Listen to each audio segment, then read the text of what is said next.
Chapter 4, Gift. February 10, 2010. Dear Yukari.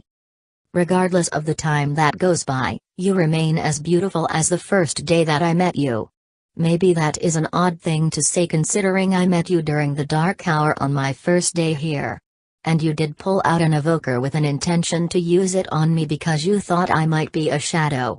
But it really was my first thought about you. It wasn't anything else except that you were beautiful. I was worried about you.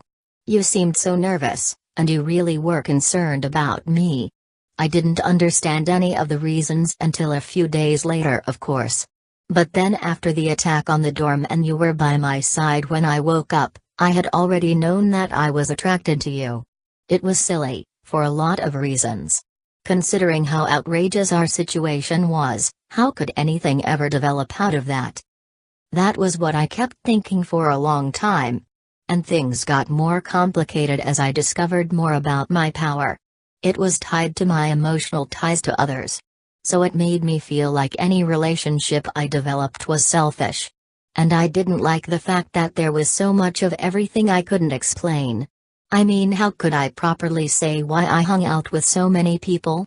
They were all my friends, but I would be lying if I didn't say I gained more power as a persona user because of it. I'm not sure I can explain it in a way that will give it justice. I did what I had to do, and yet it still was hard for me to think that maybe I had been using people. That I was friends with all these people because I needed to, and that I really didn't care about any of them. But I know that it wasn't that way. If I hadn't cared, then I would have never been strong enough to become the Great Seal. The only reason I could was because of all those emotions I gained with everyone. And I definitely wouldn't have made it at all if I didn't have you. I love you so much, Yukari. And it was you that gave me all the real strength that I needed. Thank you. Love always. Arisato Minato. June 8, 2009, lunchtime. The girl yelled very suddenly, "No! I never thought it would turn out like this." Fuka. She buried her face in her hands and looked like she was trying to stop herself from crying. But she had every right to be crying. Two of her friends were hospitalized, and the girl they had been bullying was still missing. Minato didn't like the whole situation. Just 2 days ago they had found out the real truth from Shinjiro, but having it confirmed here didn't make him feel any better. If anything, he felt worse about the whole situation. Frustrated, he walked over to the window and slammed his hand on the desk. They were in the teacher's lounge, but he felt justified in his anger. "Wait, you're that girl?" Yukari spoke as she fit the pieces together. "What did you do to Yamagishi?" Mitsuru made her presence known. And her tone was definitely one of authority.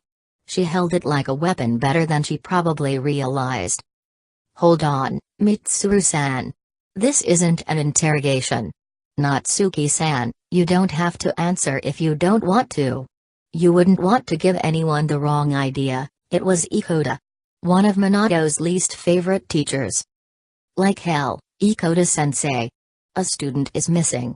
Minato growled, turning back towards the discussion, but was met with a firm look from Mitsuru. But her look was not without a bit of understanding. Still, he knew he shouldn't let his anger get the better of him. Ikoda didn't have time to retaliate as Natsuki was the one that began to speak. "Fuka, she always looked so frazzled whenever I gave her a hard time. Then, I realized she's an honor student, but deep inside, she's the same as us. I knew exactly what buttons to push. We were just messing with her that day too. On May 29th, we took Fuka to the gym and locked the door from the outside." "What? You locked her in?" Junpei blurted out quickly. Mitsuru looked like she wasn't getting any happier with the actions of her kohai. But Natsuki kept talking. "That night, Maki returned to the school alone. She was afraid we'd get in trouble if Fuka committed suicide. But she never came back, and the next morning, she was found lying on the ground by the gate," Yukari supplied. Minato cursed under his breath. This was just a case of bullying. How could he blame any of them for something none of them knew about? They had already known that Yamagishi Fuka was a potential persona user, but none of them had thought something like this could happen. How could they? Minato already made the connection when he had heard about the bullying. At his last school, he had actually fallen prey to something similar. Except it had been the sports supply room. And he had been stuck in there until the morning sports club came in the morning. Being as he was staying at his uncle's at the time, no one really cared that he had been missing. Maybe it was why he was so quick to be angry. He understood what it was like to be on the receiving end of it. Minato didn't stay with his uncle for very long. Natsuki continued to recount everything that had happened. Describing that her friends had all tried to find Fuka. But basically because they were afraid of getting in trouble, not that they actually cared about the girl. It irritated him, but he kept his mouth shut this time. But of course they wouldn't find her. After all, Fuka had the potential to be a persona user. Most likely she experienced the dark hour for the first time while trapped in the gym. Which meant only one thing. Fuka was in Tartarus. By the way, Ikoda-sensei. All this time you've attributed all of Yamagishi's absences to illness. But in reality she has been missing. You must have been aware of that. What was your intention? Mitsuru was finally bringing the magnifying lens of her gaze onto Ikoda. And Minato couldn't help but grin at this. I was thinking of the students, of course. You children may not understand, but we have to consider the future of everyone affected. Ikoda raised his hands as if it would help his case. Minato felt his blood boiling underneath the surface. He could so easily lose his control. You mean you chose not to report this for the good of the class? Mitsuru's glare intensified on the teacher. It was in her best interest. I wouldn't want her records to be stained by something like this. Her parents agree, Ikoda refuted. Her parents agreed? Minato blinked. Why?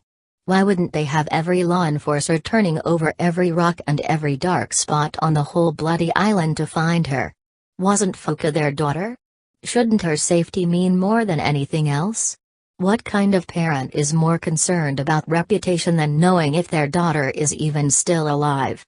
Minato felt himself tremble. It was an anger he had never felt before. And he just wanted to bury his fist into Ikoda. So to protect your career, you ignored your responsibility as a teacher? How despicable. Mitsuru was furious but in control. Minato knew he needed to be. His fist was clenched so hard he wouldn't be surprised if he drew blood. A hand touched his shoulder. Without reason it comforted him, and when he turned he saw Yukari. She had noticed his reaction to it. And so Minato took a deep breath and let his shoulders loosen a bit. And within the span of a couple seconds Yukari had eased him into a much more reasonable state. Thanks, Takeba. He breathed with a small smile. Murayama, about your friends. Did you notice anything unusual before the incidents?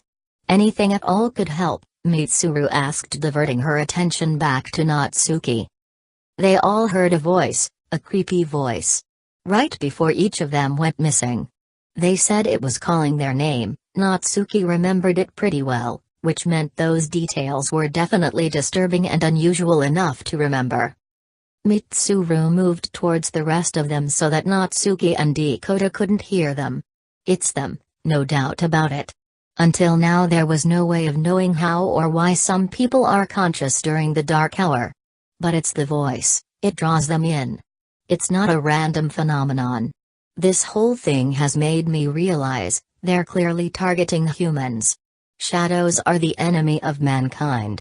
She took a step and spoke to Natsuki once more. Stay at our dorm tonight. It's the safest place. Natsuki gave a nod. She no longer seemed to trust her own voice. Minato didn't feel sorry for her, because of what she had done. But it didn't mean he didn't understand the fear she was feeling. As for Mitsuru's reasoning, he wasn't sure if he could fully agree with her conclusion. If persona was a manifestation of your own psyche, then he figured that the shadows could use many different ways to draw in people to the dark hour. And Minato wasn't convinced they even needed to be in the dark hour to prey on anyone. Shadows didn't simply disappear during the dark hour. No, they could all agree on that point.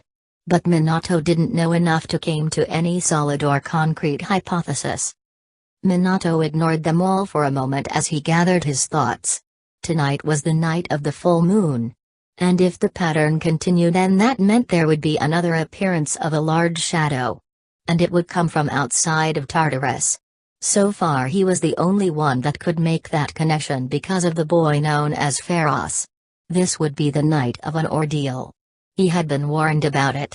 But what Pharos' connection was to the dark hour and those large shadows was still unknown. But this whole incident bothered him. If he was right, then things were going to go horribly wrong. We'll meet after school in the student council room to discuss tonight's operation. Minato caught the tail end of what Mitsuru was saying and merely nodded his head. That was when he noticed that Yukari still had her hand on his shoulder and looking at him with concern. Tea tonight? Junpei seemed confused. We're going to rescue Yamagishi. If my guess is right. Yeah, Minato interrupted her and brought his gaze up to meet hers. She's still inside the school. She nodded. Don't be late. Mitsuru quickly turned and left, most likely consumed with plans to ensure that the student council room would be empty and probably arrangements with Akatsuki. Either way, they still had their afternoon classes to sit through. We should hurry too. The bell will ring soon, Yukari said to him softly. In truth, Minato didn't care to spend any moment in class. So when he turned to face Yukari, it must have shown the conflicting emotions on his face. I think I'm going to go to the roof instead. Junpei had already left, which Minato hadn't even noticed. Still Yukari was waiting for him. She looked like she wanted to object to him skipping class but instead settled on a question. What's really bothering you, Risato-san? I used to be bullied at my last school. And it isn't like I had parents to look after me. I didn't really get along with anyone there either. So when I went missing. Minato shook his head. Sorry, I can't think about classwork right now. I know I'm being trouble, but, could you? Yukari only hesitated for a moment. Consider it done, Risato, she smiled. But you owe me. Thanks, Takeba. Minato managed a smile and left the faculty office with Yukari, but split up with her shortly after on the stairs as he continued up to the roof and she went back to class. He walked around to the other side and looked over the whole of Tatsumi Port Island. He sighed heavily. It happens no matter where you go. But really, her parents didn't want to get the police involved? Is there some reason behind that? Yamagishi Fuka. If I remember correctly, she was in the top 5 spots in our exams. They possibly have high hopes for her in a specific career, but what career path would cause a missing persons report to stain her record in a negative way? Unless her parents believe that she ran away from home. He straightened up and turned around, leaning up against the fence that lined the whole roof. That makes the most sense. Maybe her parents think she is nothing more than a rebellious and troublesome girl. They aren't even considering that she might be in real danger. Especially if they heard about the girls and how they had been bullying her. Well, that made some sense to Minato, but it didn't really excuse the carelessness of her parents' handling of it. Fuka had been missing for 10 days counting today. That was more than just her running away from bullying. Do any parents care for their children? Minato muttered as he kicked a small rock that was on the roof. Who knows? Another voice added from next to him. He looked over to see Junpei. He was leaning up against the fence just like he was. Hey, I guess that whole thing with Fuka's parents is what is bothering you. Still, a normal parent may not concern themselves for a day, maybe 2 at the most. But to think that it's been 10 days and they haven't cared to report it? It makes me think that something is wrong in that household. It's just that this incident is bringing some glaring attention to it. But it won't matter if we can't rescue her, Minato shook his head. Junpei-kun, it isn't like that in your family, is it? Mine? Well, it isn't like I come from the ideal family. But I'm sure even the drunken old man would call the police if I didn't come home for a couple of days. Junpei shook his head. And I'm sure my mother probably would have called if I didn't show up at home like 4 hours after I said I would. Sounds nice, Minato smiled. Well, I have a feeling you aren't so fond of your old man though. Yeah, well, he is a violent man. There was a few times where he took it out on me and well, you can imagine I wouldn't think much of him. Junpei shrugged. You're really shaken up by all this, aren't you? I just can't forgive parents that do that. Minato was definitely angry. How can anyone just neglect their own children? I mean, it was their decision, right? Who in the hell would have a child and then just leave them to fend for themselves? I know for a fact that my parents never wanted that. Whoa, Minato-kun.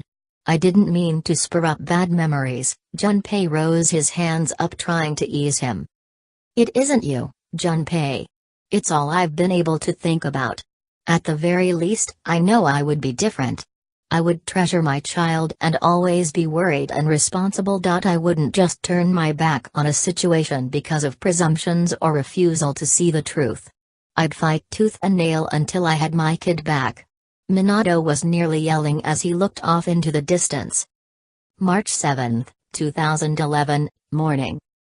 Yukari lost the strength in her hands and the journal fell from her hands and made a heavy thud sound as it hit the ground. Everyone in the room was silent, but each held a shocked expression on their face. No, Minato. Minato. She couldn't stay standing up. She slid to the ground, using her hands to stop from hitting the ground. Tears emerged from her eyes in an overwhelming way it hadn't before. He wouldn't know. He wouldn't know the truth of what happened after he was gone. If he had known, he would have been. He was a passionate guy. Junpei was the one to speak. And maybe it was for the best, because everyone turned to him. After all, he was a part of the passage that Yukari had been reading before she fell apart. No one had even realized what Minato had been fighting at that time, only Junpei. I think out of everyone, he never faltered. He had a reason for fighting from the beginning. And he believed in it so strongly. It took me a long time to find a good reason to fight. Minato. Truly wanted to protect all of us. I guess that's obvious since what he eventually did. You're right, Akihiko nodded. It's easy to see now. But I was so wrapped up in my own emotions that I never tried to understand our leader's motivations. Arisato trained hard and studied hard. The way he managed his time and kept on top of all the events going around him was amazing.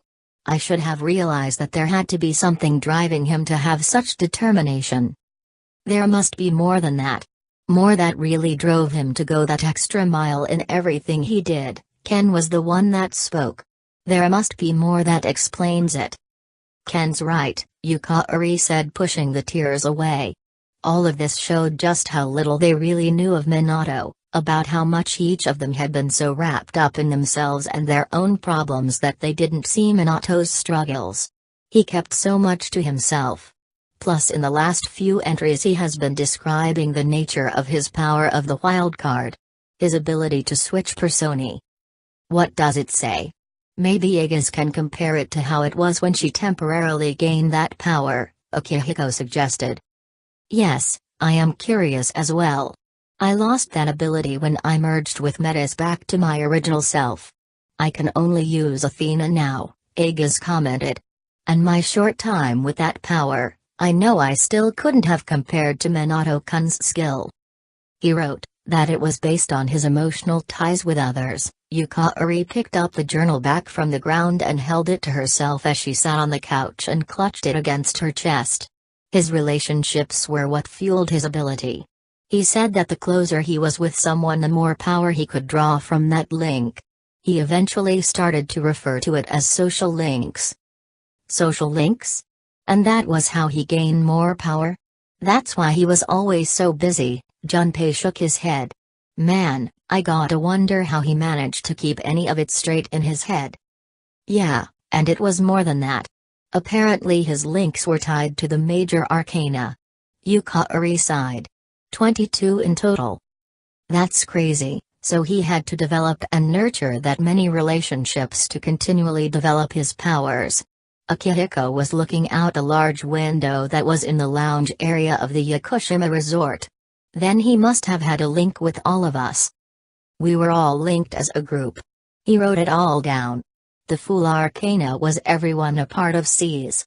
But we all showed up again in another arcana. Yukari opened the journal and flipped it to those notes Minato had written describing it. The Judgment Arcana. Why would it change? Ken shook his head. I don't get it. The situation changed, focus applied as it must have clicked quickly in her head. That last month when we fought to get to the top of the tower. We were no longer searching for answers. She's right. Judgment could have only been us, because of our decision to fight against Nyx. Mitsuru was looking away from the group. We were unified in our decision and because of that it drew us all closer together. Wouldn't that mean it gave him even more power? That is what he says. And there is something else he wrote. That 4 of us had an additional social link with him. Separately than the others. He had one with Fuka, and her link was that of the priestess. Another with Aegis, her link was named Dion. Yukari looked from Fuka to Aegis and both seemed at a loss for words. Ion?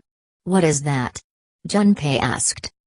Actually in some versions of Arcana, Ion would also be another form of judgment, Fuka said softly. The last 2 was with Mitsuru, who was the Empress. And then there was me. Yukari looked down into the journal at his handwriting. Her name printed neatly and underlined. Compared to how it all had been written, her name was always written with care and an obvious affection. Minato. Your link was the lovers, wasn't it? Aegis was next to Yukari and putting a hand on her shoulder. The thing he writes the most about in the journal stems from the nature of his wild card ability. She hung her head. And how horribly conflicted he was with it. But why would he? Junpei shook his head trying to figure it out. That's easy, Junpei. Akihiko was the one that stepped forward. He was most likely second-guessing his relationships with everyone. Since it was directly related to the growth in his persona ability. So he was thinking that maybe he didn't feel anything for anyone, and that it was just a means for him to gain more power, Ken said and then suddenly got to his feet. No way. Risato-san would have never been like that. Of course he wasn't. Mitsuru held a soft smile on her lips as the attention came to her. Which is exactly why he was so concerned about it. It bothered him that it felt to him like he had been using us for his power. At the same time, he knew he needed it. So despite his reservations about the source of his power, he continued to develop and hone it. After all, if he didn't then he might not be strong enough when the time came for his abilities to really be used. Yukari hugged the journal to her chest once more. So he didn't hesitate, and poured all his energy in the task that was ahead of them. That meant, he never had a day off. Akihiko was suddenly angry. He was fighting the moment he showed up to Tatsumi Port Island. We pushed so many responsibilities onto him. Mitsuru sounded the same as Akihiko. How could we do something like that to our Kohai? He was supposed to depend on us, but it ended up being the other way around. Yukari wondered if she should have told them, but she felt that it was the right thing to do. They all cared greatly for Minato, and all of them were just beginning to realize the burden he carried. One that had been heavier than any of them. She knew exactly what feeling was being shared in the group. Guilt. Everyone felt guilty for having been so worried about their own problems that none of them had noticed how much their leader had been struggling. But for Yukari, that wasn't what she was struggling with. Her mind was focused on the words he had on the roof with Junpei that day. Those words haunted her. June 8, 2009, after school. Minato was sitting up against the window and looking out towards the sports fields. The track team was currently out running. And he saw that the tennis club was out as well. It was a pretty nice day, so it would definitely be a good day for practice. A part of him wished he could be at kendo practice, but that was strongly overwritten by his need to rescue Yamagishi. And he would rescue her, one way or another. The last one to enter was Yukari, and she locked the door of the student council room. "All set," she said to Mitsuru. The redhead was standing at her usual spot where she usually addressed the student council. Akihiko was just to her left and Junpei was casually sitting on one of the tables.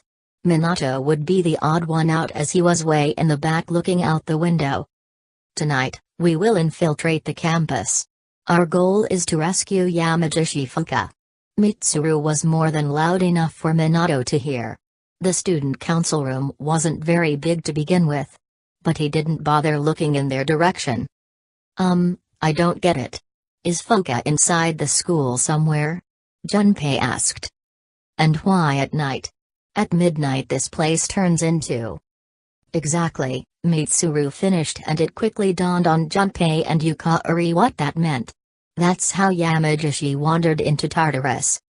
That was the part that really bothered Minato. A week ago they had actually been inside Tartarus. She would have been trapped inside already. It had to mean she was on a higher level they couldn't get to.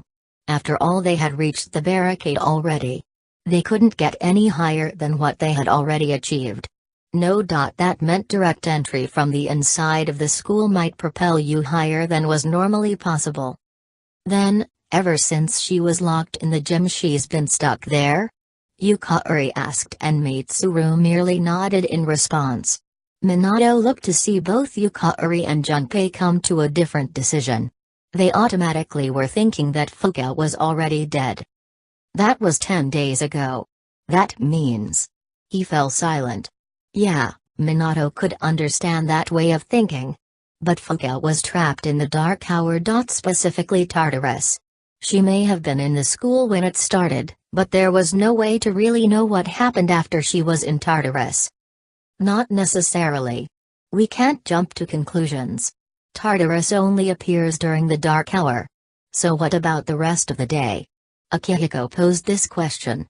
And finally Minato moved from his spot and towards the others. I agree with Akihiko-senpai. She's still alive. Minato's expression had everyone looking at him for a moment. Now that you mention it, Yukari thought about it for a moment, but Akihiko stepped in. This is only a theory, but I think time may function differently with respect to Tartarus. So, even though 10 days have passed for us, perhaps only 10 hours have passed for her. It's possible she is still alive. Akihiko was definitely gung-ho about this operation, Minato could tell. But he was probably ready for a different reason than him. There was no reason to think it wasn't possible based on what Akihiko had stated before. When they found out about Fuka, he had been in the hospital and somehow came across her. They figured out that she had the potential to be a persona user. But what Akihiko said was what interested him. Fuka was not built to be a fighter. She had health problems and was often at the hospital. And a thought had crossed his mind a few times since he learned about that. What if Fuka's persona was not combat-oriented? What if it was something specifically meant for a support position? He'd heard it already, but Mitsuru's was really a combat-style persona but also had scanning abilities. It would be an incredible asset to gain someone where scanning was the main abilities and not a secondary one. Mitsuru was having trouble scanning the higher up they got up, and was most likely only going to become less effective as they went. In reality, they needed that dedicated persona. And everything Minato felt told him he was right. Are you just gonna let her die then? Akihiko yelled suddenly, and it brought Minato's thoughts back to the present. I have an idea. Let's try and enter Tartarus exactly how Fuka did. We'll go to the gym, and wait for midnight. That's the quickest way. Is that really going to work? Yukari definitely sounded like she thought it was a bad idea. Mitsuru shook her head. Honestly, I have reservations. If something goes wrong, you all could end up lost in Tartarus too. No, it's the only way, Minato said, looking at Akihiko. She's been gone 10 days. Think about it. We last went to Tartarus 7 days ago and we climbed up as far as we could. There is no way we could have missed her. It means she has to be in a part of Tartarus we can't reach. I won't stand by and do nothing if there is a chance we can save her. I'd never forgive myself. You're in, right, Minato? Akihiko looked to him, already knowing his answer. Even if we have to do it alone, Minato said resolutely. The red-headed girl crossed her arms and let out a sigh. All right. We're aware of the risk, but we can't just leave her there. And like what Arisato said, it is likely our only way to get to her at this point. I agree. And we won't know until we try. Yukari moved next to Minato, standing close enough that her shoulder touched his. It was a movement that he didn't miss. She was still worried about him. And probably more so after what he had said. Or maybe Junpei had given a hint of their discussion on the roof. But having her cover for him in class was a legitimate reason for her to worry about him anyway. Junpei grinned. Cool, we get to sneak into the school. In that case, I know just what to do. We'll meet at the meeting room in the dorm tonight. We'll decide more then. Everyone should prepare until then, Mitsuru said, and then made her way to the door, unlocked it and was the first to leave. Akihiko exited next, but stopped to give Minato an approving nod and disappearing. Junpei left next to do whatever it was to prepare for the night's operation. Arisato, are you okay? Yukari turned to him. He looked at her for a moment as he saw Junpei closing the door to the student council room behind him. They were both completely alone now. No. I can't help but be angry at all the adults in this situation. Ikoda-sensei and the Yamagishis. I don't understand why they are just pretending nothing is wrong. I know what you mean. It makes me angry too, but I'm surprised how much it got you riled up, she admitted. Should it really be surprising? We are the same, you know, Minato muttered as he turned towards the window and slowly walked towards it. I know. Yukari noticed that the sun was starting to go down. Hey, Arisato, do you want to go to Hagakure with me? Minato quickly looked back at her and saw the concerned expression on her face. Yeah, we should definitely get a good meal in before tonight. He took a couple steps towards the door and then looked at her again. Are you sure? Yeah, why? Yukari looked confused at his question. Well, they still have rumors circling us from just walking to school together that first day. I don't want to complicate your social life by having any misunderstanding happen. Minato watched as a smile appeared. Those rumors only happened because you were the new transfer student then. Plus the majority of our classmates have already gone home. And rumors don't really bother me that much, we're seen together a lot anyway. Yukari playfully poked his arm. Besides, I want to make sure you actually eat something before tonight. Minato shook his head. Yeah, I guess eating hadn't even crossed my mind. I knew it. How are you supposed to lead the team if you aren't eating properly? What would happen if you passed out in the middle of an important fight? Yukari led him out of the student council room and the two slowly made their way towards the stairs. You're right, of course, Minato sighed. Is there a reason you don't want to tell me what is bothering you? Yukari asked with a soft voice. He stopped walking and felt his gaze go to the ground. Yeah, but it has nothing to do with you, Minato said as he started moving again and heading down the stairs. Yukari followed close behind him. I'll tell you, but can you wait? Yeah, I can, Yukari said as they approached the shoe lockers. Don't try and take it all on alone, Arisato. You don't have to. I can be a good listener. Yukari disappeared another row to retrieve her shoes as Minato did the same. You're right, but the truth is I can't do anything alone. That's not how it works. And maybe one day, I'll be able to tell you what I mean. June 8, 2009, late night. The door swung open with ease and the group took steps inside. Once again Minato found himself standing in the school. It had only been a few hours ago since he and Yukari left to go eat before returning to the dorm. Only to return back to the school. The chairman, Ikatsuki, couldn't be contacted, so Mitsuru had worried about how they would get back in. But Junpei had already taken care of that. Of course, all he had done was assure that the emergency exit was open so they could easily slip back in. Mitsuru was pretty impressed by it, even though Minato wondered why. Then again, maybe a high-caliber girl like her would have never experienced something like this. See? We got in no problem. Man, I'm a genius, he grinned. Minato couldn't help but stare at him incredulously as Yukari spoke what had already crossed his mind. Is that really something to brag about? So you unlocked it earlier? Très bien. Mitsuru took a few steps forward and Akihiko quickly reminded them of their task and pushed onward into the dark school. What's the big deal, anyway? Yukari commented as she started walking as well. Junpei took a moment to look at Minato. Très bien? What's that even mean? That's not English, is it? Junpei asked. It's French and she was giving you a compliment on a good job. But we need to hurry, Junpei-kun. Minato followed the others as they made their way into a classroom. Hey, can we turn on the lights? Yukari asked and taking the moment to move next to Minato when he entered. Oh, you scared? Junpei asked in a ridiculous childish voice. No. Yukari answered way too quickly. And she had taken another step towards Minato and might as well have just grabbed his arm. Stupid. Stop calling me that, Junpei muttered. Akihiko tossed his jacket over his shoulder. Quiet. It's better if we leave them off. They cut the power at night anyway. Yeah, plus we don't need security finding us in here before midnight, Minato added. I don't like sneaking around, Yukari said from next to Minato. Mitsuru looked at them before speaking. First, we have to find the key to the gym. Akihiko and I will check the janitor's room. You three check the faculty office. After that we'll meet in the main hallway. Got it?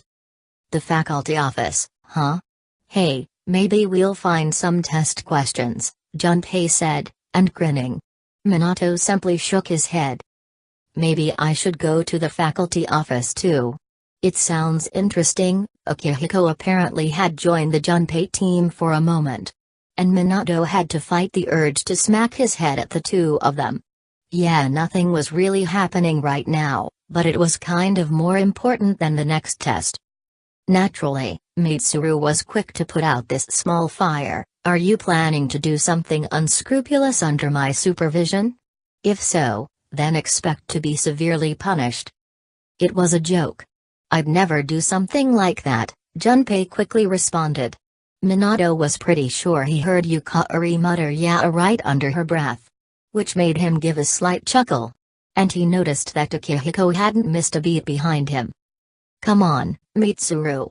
Lighten up a little. Akihiko didn't really stand a chance against Mitsuru, but she did ease up a little. Fine. Let's head over to the janitor's room. Ori, you're coming with us. Mitsuru leaves, followed by Akihiko. Junpei takes a moment looking at Minato and Yukari before following behind them. Minato found himself wondering how things always seem to work this way. Once again he found himself alone with Yukari for a second time on one day. They could at least act like they are serious about this. Minato muttered and shoving his hands in his pockets. Yukari, are you okay? Yeah, she said, albeit tentatively. He pulled out something from his pocket and took Yukari's hand and placed the object in it. Here, keep this with you. What is it? She said, trying to get a look at it. Minato had already moved towards the door that was still open and looking out into the dark hallway. Something that will keep you safe. A charm and a memento, Minato said as he saw the light from the full moon was making it a lot easier to see than it normally would.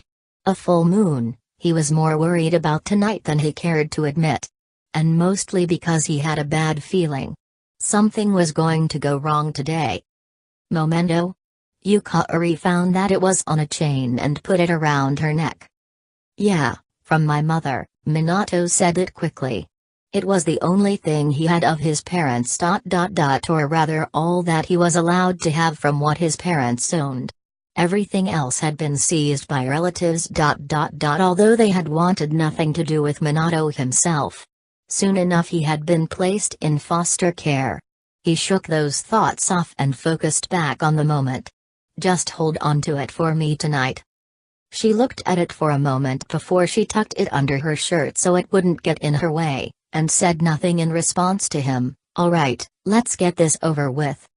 She stayed close to him, and the two made their way down the hallway and towards the stairs that led down to the main hall.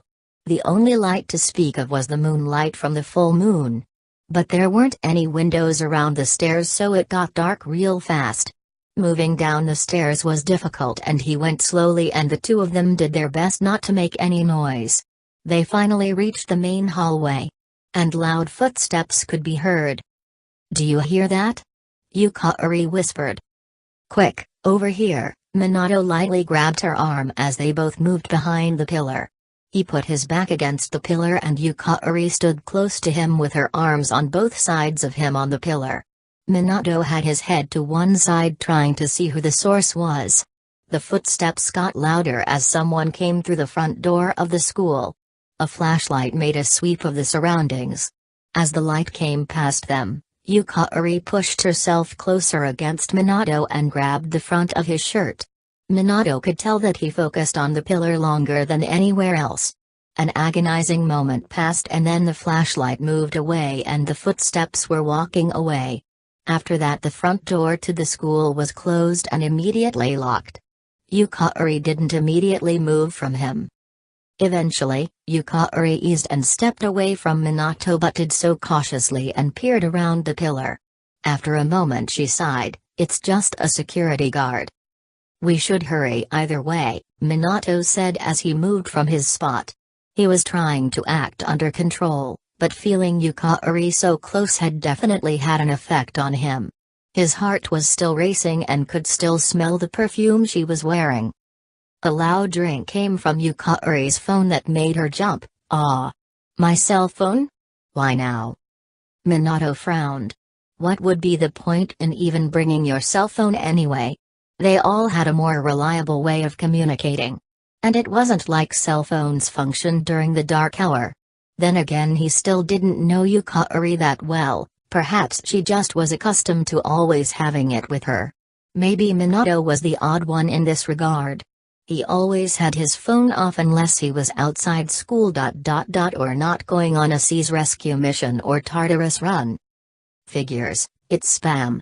Sorry about that, it took me by surprise," Yukari explained, even though Minato didn't really care either way. "We shouldn't linger. I think that security guard had some suspicion that someone is in here. He might come back," Minato said, looking to Yukari. She was more concerned with convincing Minato that she wasn't scared. He wasn't about to spread it around that she totally was. And there was nothing wrong with being scared of the dark. After all, they knew better than anyone what was lurking there. "Right, let's hurry up then," Yukari said, and the two of them made their way to the faculty office hallway and then quickly into the office. The moonlight lit up this room quite well, but the shadows of the room didn't make it any more welcoming. But still, Minato always seemed to find himself comfortable in the dark. Perhaps because he had been alone for all his life. Something about it just put him at ease. "I think the keys are along the wall here." Yukari and Minato felt their way around in what was the darkest part of the office and opened one of the cupboards. She pulled out a few keys and then turned to Minato. "It's way too dark. Can you read these?" He took the first one. He didn't really have a problem with it. The first one wasn't it, that was for the archery club. It wasn't the second one, it was for the music room. The third one was definitely it, and so he grabbed it. "This is it." "Alright, let's head back to the main hallway. We're supposed to meet the others there." Yukari was the first to head to the door. Minato took a moment staring at the key. Was this really the right way? Either way, they didn't have a choice. And he wasn't about to let his bad feelings stop him. But he was in no way going to dismiss them. Still, he'd rather have Yukari not a part of the action this time. After a moment he was following Yukari as they walked back into the main hallway. Minato walked over and leaned against the pillar. Close to where the pair of them had been earlier. Did you find the key? Mitsuru asked as the other group approached Minato and Yukari. Sure did, Yukari said, pointing to Minato. He held it up in his hand but didn't hand it over. You know, I heard a scream that seemed kinda familiar. Junpei was already going back to teasing Yukari. Yukari took a couple steps towards Minato and deliberately looked away from Junpei. What, you actually did? I was just kidding, Junpei couldn't help but chuckle. You wanna make something of it? Yukari suddenly got angry, but Minato could tell she was blushing. This was why he didn't want her to get hurt. She was more self-conscious than she realized. He wasn't convinced that tonight was a night she should be involved with the fight. Today she had been so concerned about him, even going as far as to take him out for dinner. Minato didn't have time to ponder about any of that though. Keep it down, Akihiko was the one that intervened. We'll divide into teams again. 3 of you will enter Tartarus, and 1 of you will remain outside with me. Once the dark hour has begun, I'll determine Yamagishi's position. Mitsuru made it sound so easy. Minato was unconvinced it would be anything so easy. There was no way to know if Fuko had awakened as a persona user. And even if she had, it was possible that she had a unique signature that differed from the rest of them. It would make her harder to find this way. I'll go, Akihiko looked to Minato. You should come, too. You can take the lead as always. Naturally, but who is going to be the third? Minato looked over to Junpei. Then I'll be the third, Yukari said, but Junpei cut in. Wait a second. Remember how I accidentally screwed up on the monorail? Gimme a chance to make up for that, Junpei was pleading to Mitsuru. Oh come on. It isn't always about you. Besides, you didn't accidentally screw up. Yukari sounded angry but was probably just irritated that he had been teasing her all night. Akihiko made eye contact with Minato and gave him a nod towards Junpei. He probably wanted to know his opinion more because Minato was the leader. And despite Junpei's brashness and going against orders last time, it had probably really saved them unintentionally. Plus Minato didn't want Yukari to be in the gym when the school turned to Tartarus. Junpei was fine in close quarters combat, so if something happened he would be fine alone. Yukari was a long-range fighter. If she didn't have someone there to keep her enemy at a distance, she would be in trouble real quick. And there was no guarantee that something wouldn't happen. So Minato gave an affirming nod to Akihiko. Alright, Junpei, we'll give you another shot, he spoke firmly and Junpei automatically smiled in response. Minato brought his gaze to Yukari. She definitely wasn't happy about it. But if he had to guess, it wasn't for any reason that he could figure out. He noticed the chain showing on the back of her neck. She was wearing the charm he gave to her. He folded his arms and leaned more fully against the pillar, looking away. He didn't even know anything about his mother. He was a mere 6 years old at the time. He didn't have much of his parents. They had an estate in the area that he was reluctant to go to. Apparently his uncle still paid for the upkeep using Minato's inheritance. He couldn't actually claim it until he was 18. But apparently a stipulation made by his grandfather was that the estate on Tatsumi Port Island be left as it was for Minato. For when he was old enough. What Yukari wore was a charm meant for good luck. Specifically in love. It was something that apparently his father had given to his mother when they were just in high school. Something that was meant to be a joke, but it had led to the two of them getting together. The reason he gave it to her now was that he placed another charm inside of it for protection, and it was actually another metal chain inside of it. He's not sure why he made such a decision, but it felt like the right one to make. It's almost time, Mitsuru said, looking at her watch. Right, let's head to the gym. Minato pushed off the pillar as they went to split up in different directions. He passed by Yukari. She reached out and grabbed his arm. He looked over at her. She was grabbing her shirt, more specifically his charm she was wearing under it. Arisato, I should give this. No, please continue to wear it. Minato turned away from her. I feel more comfortable if it is with you. All right. Be careful, Yukari said as she let him go. I will, but you too. Don't let your guard down. Minato brought up his short sword that had been sheathed on him from the beginning. I have a bad feeling about all this. March 7, 2011, afternoon. She broke through the surface of the water and felt an overwhelming feeling of refreshment. Her mind was much clearer now than it had been this morning. Yukari was learning so much about Minato, including his charm. The one she still wore. Well, when she wasn't swimming anyway. She wore it the same way she always had since that night. Underneath her shirt, right against her skin. It had been one of her closest links to him until now. The journal revealed more about him than she had ever thought it could. Yukari was wearing something similar to what she had worn the other time she had been to Yakushima. A two-piece suit that was pink, but this one was much more modest than the one she had worn then. At that time, she hadn't even been sure why she picked one like that. But it was obvious to her now.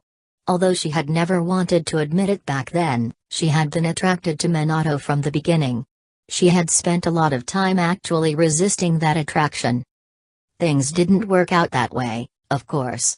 When everything came to a head when she learned part of the truth about her father at Yakushima. She had been able to successfully keep any emotions in check until that time. There was no way she could have stopped herself as the wall she had crafted had been ripped painfully away by that video of her father. And Minato had been there to comfort her. She was the only one that she felt she could trust at that time. And with all her well-built walls torn down, she couldn't run from the feelings that she had for him. After Yakushima she couldn't stop herself and pretend what happened there had been nothing.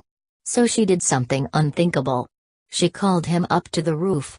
She convinced herself it was only to apologize to him about the stupid things she had said to him in Yakushima.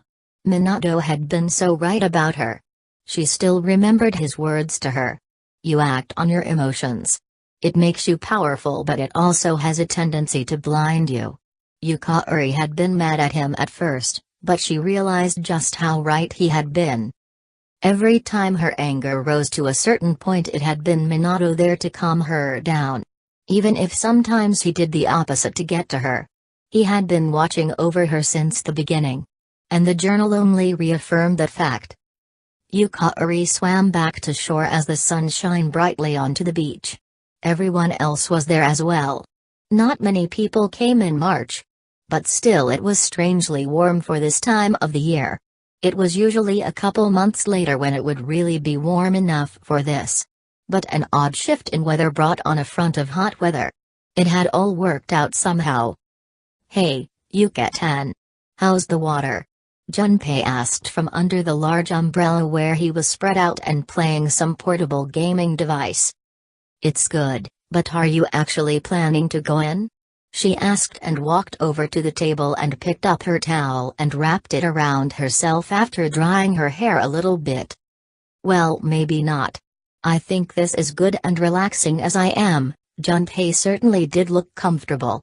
It wasn't like there was a reason for her to argue a reason like that, but usually he would have been the first one to rush down onto the beach. Then again, he had never seen him at a beach since then.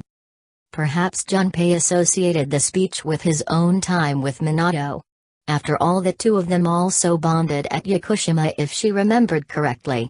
A lot of things changed at that time, so it was a rough time for everybody. She hadn't read that far in the journal though. She was slowly getting to it though. She sat down on a chair next to the table and reached into her bag where the journal was. She planned to read the rest of the entry of the third full moon tonight at dinner. All of them were surprised at how much Minato had figured out on his own. And Mitsuru had surmised the reason why he had never spoken about it. Most likely he had no proof to go with his theory and had no reason to believe any of them would believe him. He spent most of his time alone, or it just seemed that way. In reality, Minato was always out with someone, but never in a group. Before they had all just assumed he just didn't care for big groups, but now that Yukari knew about the social links it might have meant he had to do it that way. There must have been certain ways that they had to work. Or maybe he really didn't care for big groups. Now that she thought about it, he was always so secluded from the others whenever they were in a big group. Only in important junctions would he even say anything to them. Minato was always the one standing against the wall and watching all of them. Yukari never really noticed at first, but then found that he was always observing, never really going out of his way to participate. "Junpei-kun, I'm heading up for a shower. I'll see you at dinner," she said, gathering up her bag and heading off as Junpei said a quick goodbye. She waved to the others but enjoyed the peaceful walk back to the resort. She needed to read more of the journal. June 8, 2009, minutes before the dark hour. Minato leaned with his back against the wall in the gym. His arms were crossed but his left hand held the sheath that held his short sword. He looked at his wristwatch. Still 4 minutes until the dark hour. He wondered how Yukari was doing. She didn't look that enthusiastic to be spending time with Mitsuru. There was something about the relationship between the two, but it felt to Minato to be one-sided. Something about Mitsuru rubbed Yukari the wrong way. He felt it was more than likely a misunderstanding because the two weren't really friends. It really wasn't his business though. He just didn't want it to drive a wedge on what was really important. The team. It seemed to him that Akihiko was the only one to talk reason with Mitsuru, but she wasn't going to throw out what anyone said that quickly either. It was much too early to really know everything that was going on. If he was right, it took an event for everyone to awaken to their persona. It wasn't just something that happened to gifted individuals. The ones they had referred to as to having the potential. He wasn't sure believed that. There had to be specific reasons as to why people awakened. Glancing at his watch again, 2 minutes left. He looked over to see Junpei pulling his sword out and looking over the blade. Akihiko pulled out bladed gloves and slipped them over his hand. 1 minute left. "Be ready for battle as soon as the dark hour hits," Minato said, looking out the gym doors that led outside. The light from the full moon was bright, and it would be incredibly unsettling when the dark hour came. 15 seconds. He leaned his head back against the wall. Time moved slowly and then the time hit. Looking up at the ceiling as the dark hour crept its way in. It's here. There was no way to know what to expect at this moment, but it was too late to be worried about that now. The walls, ground and ceiling began to distort and move, and Minato felt another effect. He grabbed his head with his right hand and clenched his hand on his sheath harder as he felt his consciousness fading. And then he fell forward and didn't feel a thing. He wasn't sure how much time had passed, but he found himself waking up again. Opening his eyes, it took a moment before he could focus. "Are you awake?" asked a familiar voice. Looking up, it could be mistaken for no one else. "Pharos, isn't this an odd place for you to be?" Minato rubbed his head and sat up to gather himself before attempting to stand. Standing too soon might be a little disorienting. "I guess this has been the first time we have spoken outside of your room." Pharos seemed amused by Minato. "So why are you here anyway?" Minato took a moment and carefully got to his feet. "Haven't I told you before? I'm always with you. But we don't have time to talk. Tonight there will be more than one ordeal for you to face. You should hurry. She's waiting for you. You guys will need her. Okay then, I hope we can speak again." Pharos gave me a smile before disappearing as he always did. "Of course we'll speak again," Minato shook his head. "After all, I plan to see this to the very end." He looked around for the first time since he had woken up. He was definitely in Tartarus and probably at a lot higher level than they had been. He hoped the new persona he had fused would be good enough for now. Except he was definitely alone. If he had to wager a guess, it didn't matter where you were in the building. If you were somewhere on school property, it would most likely warp you to a part somewhere in Tartarus. It wasn't like Tartarus used real materials to generate the tower. So it didn't follow any real rules. Sometimes the fact that science couldn't really be applied bothered Minato. Minato took a moment to try and contact Mitsuru. "Kirijo-san, Can you hear me? Surprisingly, she did respond, but it was so broken he couldn't make out much. It didn't matter too much, he'd just have to move forward and figure things out as he went. There was really no other option. Minato double-checked his evoker and strapped his sheath to his belt and then pulled out the blade. Without Mitsuru for backup, it would be a lot harder, especially being alone. He needed to move quickly but cautiously. It was around the first corner he was attacked by shadows. 3 of them, and a type he had faced before. He brought his sword up as the first came towards him. It was a gigantic hand that had appeared in several forms in the climb of the tower. And if he remembered correctly, it was typically weak against fire. He switched to the most apt fire-using persona in his current selection. Pyro Jack. Swapping his sword into his offhand, he pulled out his evoker. A nice attack came towards him, but using the sword he sliced through it, missing him completely, and then brought the evoker to his head in the same motion. Agile ow, he muttered and pulled the trigger. This fire spell was more potent than what anyone else could use. And it had been a surprise to him when he had done the fusion. Too bad for the shadow, as the flame quickly dispatched all of them as he released one after the other. He couldn't take any chances with trying to conserve. If needed, he had brought some items to revitalize himself if he called on his persona too much.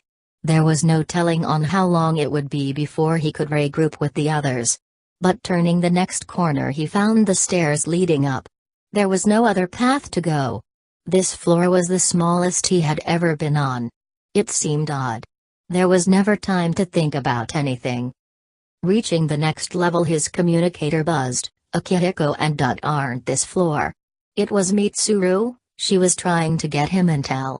She must have been able to locate the other 2, but they were out of range. Or maybe out of the normal range of Tartarus. Minato couldn't go down floors, which meant Akihiko and Junpei were actually above him. If that was the case, he should avoid fights and get to the next floor. His communicator buzzed, but a different voice came over it, and it was much clearer this time. Who's there? Are you human? Hello? Who is this? Hello? Minato quickly replied, but no one responded. He holstered his evoker and put his sword back in his right hand as he started running down the hall, keeping his eyes as alert as he could. Turning a corner, he ran past a shadow as it attempted to attack him. He slid as another approached and then popped up, using his momentum to propel him into the air. As the shadow moved to strike, he caught it in its arm and wrapped around it, avoiding the strike and then propelling himself once again by jumping off of the shadow. He took off in a dead sprint as the stairs heading to the next floor came into view. This time he pulled out the evoker with his offhand by reaching across his body to get it. Pyro Jack, and with that he lit the ground ablaze and made the shadows stop in their tracks. The fire wouldn't last there long, but he would be up on the next level before the shadows would realize where he went. Shadows weren't really that intelligent. At least not these ones. The next floor was much like the last. Again Mitsuru tried to contact him, but the connection failed. Mitsuru was getting worried. Minato wondered if Yukari was as well. There was no way for him to know. He just had to hurry for now. After all, he could feel that his bad feeling was getting stronger. He hoped that Yukari and Mitsuru were okay. At least for now he could assume they were, if Mitsuru was focusing on trying to contact them. What was more concerning was the other voice. If he was right, then that was the person they were searching for. He quickened his pace and ran up the next flight of stairs. Then turning the corner, he found Akihiko and Junpei as they finished off a couple of shadows. "Hey, here he is. Man, we were worried about you," Junpei grinned as he slung his sword on his shoulder.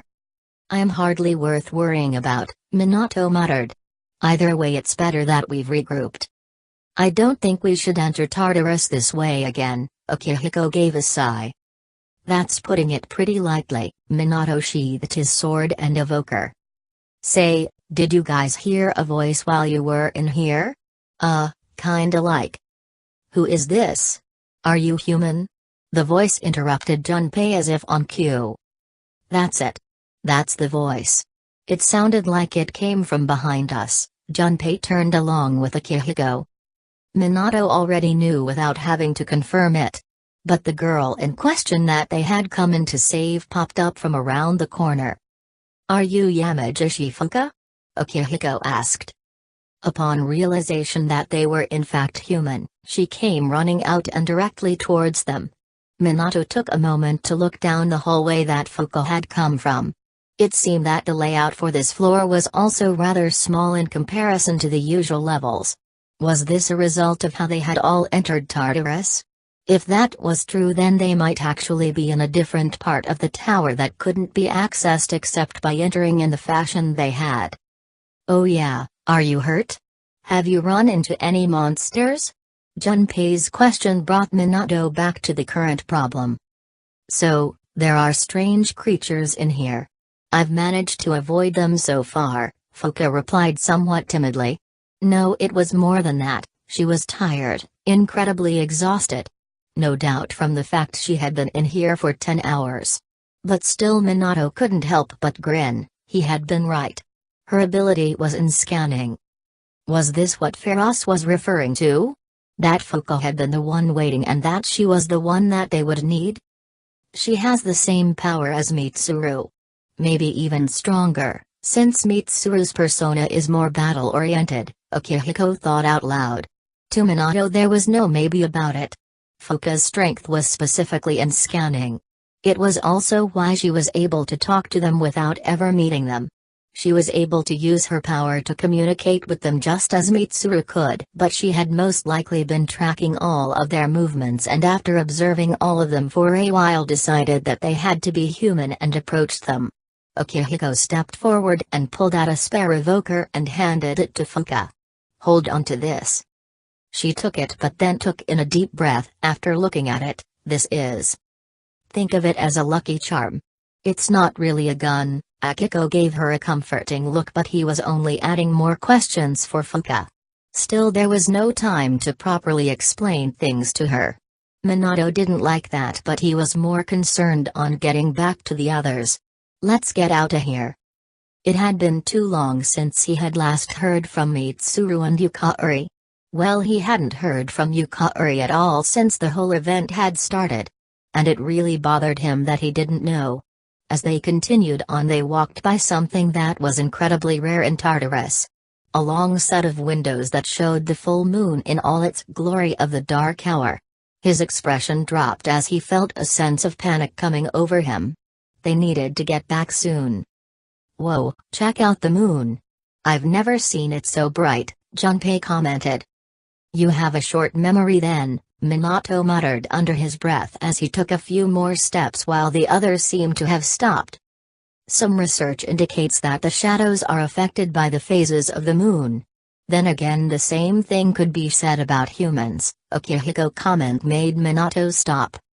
So if Akihiko knew that, then there was research and information that they had access to? When exactly were the rest of them going to be brought up to speed with stuff like that? Even if it was only theory, anything could be considered helpful. That would explain Yukatan's mood swings. Junpei then looked over to Minato. "Hey, wasn't it a full moon the night we went to the monorail?" "Was it?" Akihiko suddenly became interested. "I think so." "Why?" Junpei went somewhat defensive but Akihiko ignored him and instead moved to Minato. "Did you see the moon the night the dorm was attacked, back in April?" He looked at him for an answer. "Yeah, it was full." Minato already knew all that but it wasn't surprising that Akihiko would be the first one in their group to make that connection. Actually he thought that Mitsuru would have but he was wrong about that. But as predicted Akihiko immediately tried to contact Mitsuru again. "Mitsuru, are you there?" "Akihiko?" Shadows, it wasn't good, she was still breaking up too much. Still Akihiko kept trying to contact her. Minato moved to Fuka. "Yamagishi, do you sense anything? It would be down, I'd say somewhere between 60 and 70 floors. It should be something big, like those creatures and another thing." Minato dropped his voice to a whisper. "It should come from outside of this place." She shook her head and focused for a moment. Her eyes widened suddenly. What is this thing? It's much bigger than the others. And it's attacking someone. Damn it. Akihiko started running. All of them fell in step behind him. What's going on? Junpei demanded. It's one of them. If my guess is right, they come every full moon. We have to hurry. Minato ran ahead of them as he saw the exit coming up. Hold on, Yukari. I'll be there soon. He went through the exit without checking with the others, and the next instant he was back in the lobby of Tartarus. Yukari was falling to the ground and Mitsuru is being held up in the air in the shadow's grip. There were two of them. One large and thin with a long sword, and the other short and round with what seemed like a wand or small club. He made a line straight to Yukari and pulled out his sword. He jumped over her and deflected an oncoming fire attack on her with ease. Are you okay? Minato looked back at her. She was breathing heavily and part of her clothing was ripped. I don't get it. What's going on? Nothing's working on them, Yukari managed between breaths. Then she gasped as a pain hit her. Minato was at her side in a moment, looking over her. Where did you get hit? Minato didn't see any blood. It's fine. Yukari pulled the long chain from under her shirt and showed the charm he had given to her. Seems like you made the right choice in leaving it with me. I told you I felt more comfortable if it's with you, Minato stated. He looked over at the shadows, but they weren't attacking. Mitsuru looked to be holding in the pain, and Akihiko was trying to figure a way to get her away from the shadow. Then someone new entered into the lobby of Tartarus. Natsuki. What the hell is she doing here? Akihiko was the only voice that Minato could make out. Minato took a moment to check Yukari's pulse. It was strong, and even though he wanted to make sure she had no more injuries, he didn't really have a right to. Are you sure you are okay? Why don't you ask me that after the immediate danger is gone? She pushed him away. Knowing he needed to refocus his energy to the two giant shadows.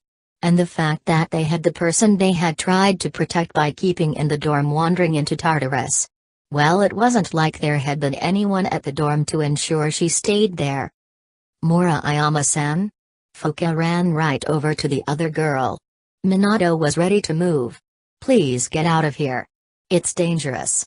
Minato stopped. Despite what they had heard, Fuka had been bullied by this girl and yet was going to run out into an unfamiliar situation to save her.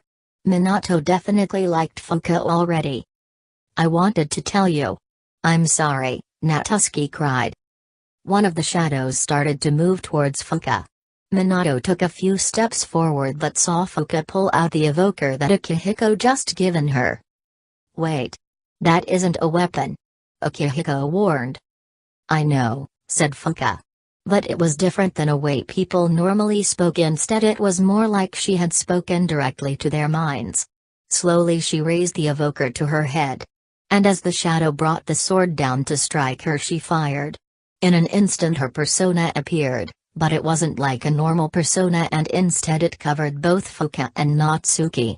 The strike harmlessly reflected off, causing the shadow to fall back and Mitsuru to fall from its grip. Akihiko was there to catch her. He quickly retreated to give them space, and Minato moved forward in case one of them tried to follow up with an attack. I'm alright. Mitsuru was breathing heavy, but there wasn't much time to see if her statement was true. Be careful, normal attacks don't work on these shadows. And all of our instruments have been destroyed. I can see them. Fuka's voice could be heard by all of them. She was speaking with them telepathically. Minato figured that was the real power she had. She could actually link them together. She was able to connect and scan. She was the tactical point. I can sense these monsters' weaknesses, somehow. Just as I thought. Mitsuru, let her take your place, Akihiko grinned. I get it now. Yamagishi, can you assist the others? Mitsuru asked. I'll do my best, Fuka replied. Arisato is the leader. Relay information to him. He'll determine the actions from there, Akihiko quickly pointed out. Minato rushed up front alongside Akihiko and Junpei. They had a good amount of room to fight in, but they couldn't lose ground. All of the girls behind them were vulnerable at the moment. And there was no way he was going to let anything get to them. His sword was loosely held in his right hand, ready to move into an appropriate position as needed. He hated this whole situation. Why was all of this even happening? His world had changed the moment he had arrived in Tatsumi Port Island. Why was this all happening? His grip tightened on the hilt of his sword. Yamagishi-san, what can you tell me about these two? His voice was calm and controlled despite the turmoil he was feeling inside of him. I can sense both have multiple weaknesses, but they are my goodness. Fuka's voice was taken aback. What is it, Yamagishi-san? Minato asked as the shadows looked like they were prepping an attack. They can switch their weaknesses between physical and magical attacks. But it seems they swap weaknesses. I can see some sort of classification? Fuka didn't seem confident. No, you're not seeing things, it's accurate. Shadows are classified in the different arcana. Minato switched the persona in his mind to Valkyrie. What are they? Empress and Emperor, Fuka supplied. You guys focus on the Emperor. I'll deal with the Empress. Minato looked to Akihiko and Junpei. Akihiko was quick to nod his affirmation, but Junpei seemed to hesitate a moment. Yamagishi-san, focus your scanning on the Emperor. Keep them advised on what attacks are effective. You just need to inform me when their weaknesses are switched. Be careful, Arisato-san, Fuka said quickly. Minato charged in at the Empress as Akihiko and Junpei made a line towards the Emperor. Careful, huh? I don't have room to be careful. I have to take on this towering shadow alone. My only goal is to defeat it, regardless of the cost. The Empress targeted him immediately and he felt the air around him suddenly start to cool. A split-second decision had his persona switched to Jack Frost. His persona absorbed the majority of the attack, but he definitely felt its effects trying to slow his charge. It was no use as the Empress flung spells at him. He switched persona again and again as he dodged and gradually closed the gap to the Empress. Minato put his blade in his offhand and took out his evoker. He had no doubts that the weaknesses were about to change. The Emperor is weak to physical attacks, Fuka declared to the group. Jack Frost. Minato yelled as he fired the evoker and the blue-white persona erupted from him. Bufula. More powerful than the regular Bufu spell. It created a wall of ice around the Empress before an icicle erupted from its center. The Empress wailed in pain and fell onto its back. Minato was quickly approaching the Empress. He jumped into the air and switched his persona to Huapo. Persona. His evoker fired again. It's switched. Fuka yelled. It was too late. Minato had already fired off the spell. Worse was he had switched away from Huapo back to Jack Frost. His fire attack bounced harmlessly off the Empress and came pounding back into him. His momentum was completely halted and he was launched back and onto the ground. He could feel the searing heat even as he switched to Huapo again to ease the pain. That had hurt more than he cared to admit. His body didn't want to get back up. Still he dragged himself to his feet. The Empress was now charging him this time, surprisingly attacking him with the wand the Empress had. He instinctively brought his blade up and used his evoker to support the blade as the powerful attack came down onto him. The force was enough that it forced Minato to go onto one knee. He automatically switched to Valkyrie and with the extra strength from the persona he got back to his feet and with a massive push knocked the Empress back. Quickly he brought his evoker to his temple and fired. Valkyrie charged forward and struck the Empress hard, creating the opening he wanted. Minato was back in the air and landed where the Valkyrie had just struck and stabbed his blade into the crack that Valkyrie had created. He then jumped and kicked hard on the blade, plunging it deeper into the Empress. Then he jumped backwards off the hilt of the blade, only having his evoker. The weaknesses have switched again, Fuka informed the group. The Empress struggled to get to its feet. Now the weakness was magic. Minato switched to High Pixie, one of his newest personae, as the Empress finally recovered, but his blade still deeply embedded in the shadow. I don't know why all of this is happening. I don't know why I have the ability to switch and acquire more personae and no one else can. But Minato felt like it was something he needed to say, to get off of his mind. I will never forgive anything or anyone that attacks my friends. Hi Pixie. A lightning blast came from his newly summoned persona and it struck home on the sword he had embedded into the Empress. He poured all his energy into this attack. And the light show that displayed as the lightning cut through that distance must have been impressive as it stuck through and enveloped the Empress. Minato stood up long enough to see the Empress erupt into nothing, leaving his sword harmlessly in the ground. Though he doubted that sword would ever see another battle after the abuse he had given it. His strength gave way and he collapsed to his knees on the ground. He felt as if his chest was burning again. And at the same time he felt somewhat cold. He looked down to see that the majority of his clothes were burned to a crisp. As a matter of fact, he had about half a shirt and pants that were more appropriate to call shorts. He laughed, it seemed right considering. Arisato. Yukari came rushing over to him. Her evoker came to her and without hesitation she summoned it, and Minato could feel the warmth and comfort that he had always felt when her healing spells landed on him. His laugh turned into a slight chuckle. The pain passed but he was still drained of energy. This isn't funny. I don't know, it's kind of funny. I look like I just ran through a bonfire. He couldn't really keep himself upright. And so he collapsed onto the floor. But Yukari grabbed him and eased his head onto her lap. No, it's not, Yukari spoke softly, words that were meant for him alone. Sorry, take the sand, Minato whispered. I just couldn't risk it getting past me so. Don't say you're sorry. You saved my life again. Yukari didn't seem to be able to find the words she wanted to say to him. Just shut up for a bit, Minato-kun. He felt his face heat up and suddenly his proximity to her was made very aware to him. But he did as instructed and shut up. It was the first time Yukari had spoken his first name. Even if she had said it to get him to shut up, it was too late to take it back. Minato looked up to see that Yukari incredibly flustered. It just reminded him of how much he didn't know about this girl, and that his desire to do so seemed even more important to him. But he would never push it. Don't worry, it's over, Akihiko's voice broke Minato's thoughts. However, as he attempted to look around, Yukari's hands came down onto his forehead and forced him to stay where he was. Rest for now, please. Yeah, okay, was all he could manage before he felt the wave of warmth and comfort as Yukari used a spell on him once again. His eyes felt really heavy suddenly as he realized just how much of his strength he had used in that fight. You're so warm, Yukari-san. His world was enveloped in darkness as the world of dreams welcomed him to a well-deserved rest.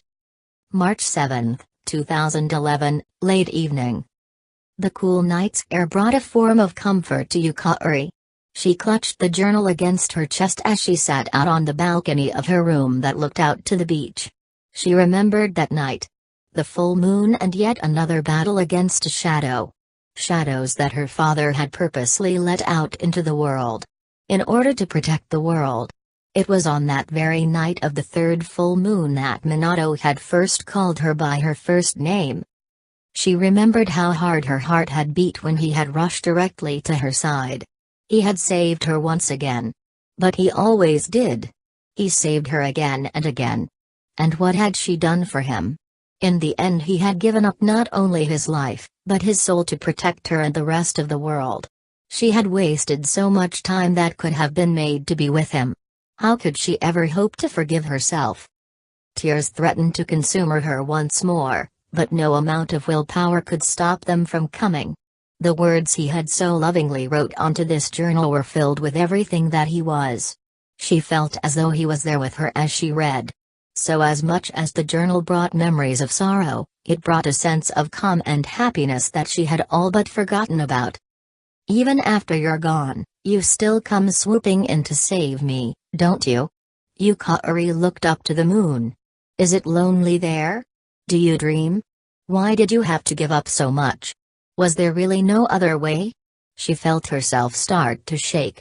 It wasn't the cold, but instead she felt an immense need to be touched, to be held. The void that only Minato could ever fill. She wrapped her arms around herself but could hardly see anything as her tears made it impossible to do so. She felt herself slip to the cold ground. You always accomplished the impossible. So why couldn't you stay here with me?